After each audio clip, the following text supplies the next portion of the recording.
नमस्कार, मैं हूँ रुचि शर्मा। वेब3 की तमाम बड़ी खबरें लेकर हाजिर हैं हम।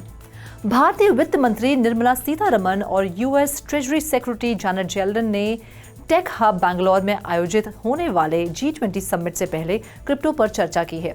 ट्विटर पर वित्त मंत्रालय के एक ट्वीट के अनुसार मल्टीलैटरल डेवलपमेंट बैंक्स को बढ़ाने, ग्लोबल डेट्स की भेद्यता, क्रिप्टो एसेट्स और हेल्थ के अलावा एनर्जी ट्रांजिशन पार्टनरशिप के बारे में चर्चा हुई है।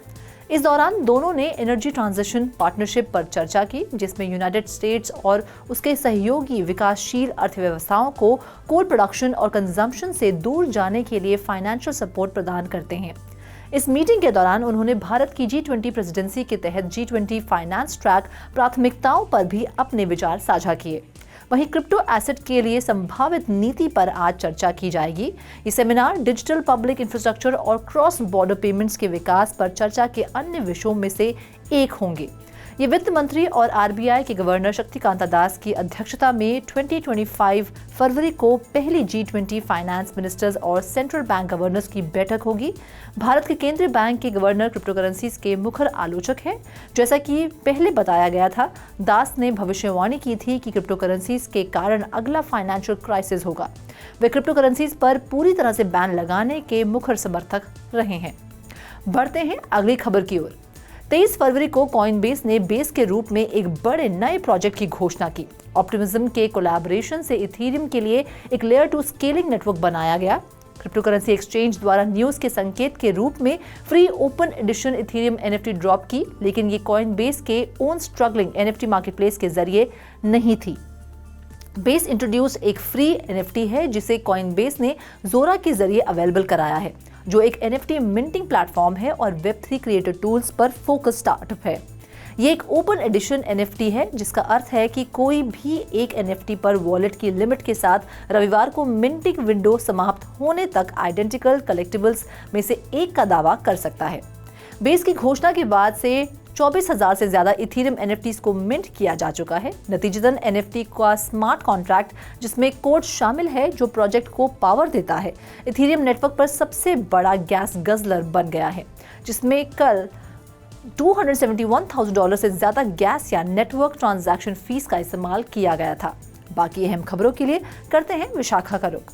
Cross chain NFT platform Magic Eden की venture arm Magic Eden Ventures ने 11 Web3 गेमिंग स्टूडियो में इन्वेस्टमेंट की है।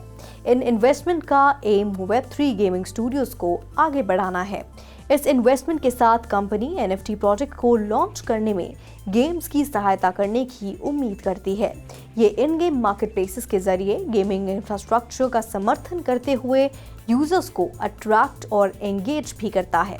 जुलाई 2022 में इसकी स्थापना के बाद से मैजिक ईडन वेंचर्स ने क्रिएटिव गेम स्टूडियो के साथ क्लोज रिलेशनशिप बनाए रखा है, जिनकी Web3 गेमिंग के लिए लॉन्ग टर्म प्लान है। स्टूडियो में ट्रेडिशनल गेमिंग के बैकग्राउंड वाले लोगों से लेकर Web3 नेटिव डेवलपर तक शामिल हैं। अपने लॉन्च पैड प्रोडक्ट के जरिए मैजिक ईडन ने इथेरियम, पॉलीगॉन और सोलाना पर 60 से ज़्यादा गेम मिंट लॉन्च की सफलता को बढ़ावा दिया है। ये अपने 1.5 मिलियन डेली यूजर सेशंस और 15 मिनट की एवरेज यूजर सेशन की बदौलत गेमिंग पार्टनर्स के लिए अनमैच्ड एक्सपोजर ऑफर करता है। Over to you Sandeep. Crypto exchange Binance के साउथ कोरियन क्रिप्टो मार्केट में प्रवेश ने देश में फाइनेंशियल अथॉरिटीज के बीच चिंता बढ़ा दी है। दुनिया के सबसे बड़े एक्सचेंज बाइनांस ने 3 फरवरी को दक्षिण कोरिया के 5वें सबसे बड़े क्रिप्टो एक्सचेंज जियोपैक्स में 2 साल बाद दक्षिण कोरिया में फिर से प्रवेश करने के लिए बहुमत हासिल किया। 23 फरवरी को स्थानीय मीडिया चोसुन लिबो ने बताया कि साउथ कोरिया में बाइनांस की एंट्री से देश में फाइनेंशियल क्राइम्स में बढ़ोतरी का खतरा है। साउथ कोरियन फाइनेंशियल अथॉरिटीज के अनुसार money laundering, illegal foreign exchange transactions और फ्रॉड जैसे वित्तीय अपराध बाइनांस के management, governance structure, business method और अकाउंट्स पर छिपे हुए विवरण के कारण बढ़ सकते हैं। साउथ कोरियन रेगुलेटर देश में virtual asset service provider licence के लिए फिर से आवेदन करने की आवश्यकता के लिए बाइनांस को रेगुलेट करने पर विचार कर रहा है। नए मालिक बाइनांस के तहत गोपैक्स को वर्चुअल एसेट ऑपरेटर के रूप में फिर से मान्यता दी जाएगी। बाइनांस द्वारा अधिग्रहण के बाद अथॉरिटीज जियोपैक्स के साथ बैंक के संबंधों को जारी रखने या खत्म करने के बारे में फिर से विचार कर रहे हैं। बाइनांस के सीईओ ली जून हैंग से मेजॉरिटी स्टेक खरीदे हैं, जिनकी गोपैक्स में 41.2% हिस्सेदारी थी।